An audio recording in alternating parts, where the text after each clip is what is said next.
we're going to change the battery on a new style Mercedes key. So to do that, you press this button at the back. This one is the one that usually you'd pull out to take the key out, but if you press it and you slide the back cover forwards like that, you can see it's gone forward slightly, then that will come off. That exposes the backing of it, and if you turn it this way, on this side, you can see it, there's a little tray that comes out. So just put your nail or a screwdriver into the side and then just pull it out, and that comes out. And turn it the other way, because otherwise the battery will fall out.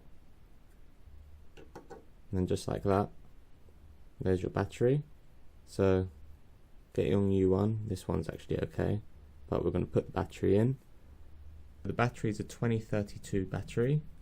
Line it up with that tray, slide it in, and that's it. Then we're just going to put the back down onto there, and then we're just going to slide it that way whilst pressing down at the same time, and you heard it clip into place, and that's it. Done, nice and easy. If you enjoyed the video, don't forget to hit the like button and subscribe if you want more.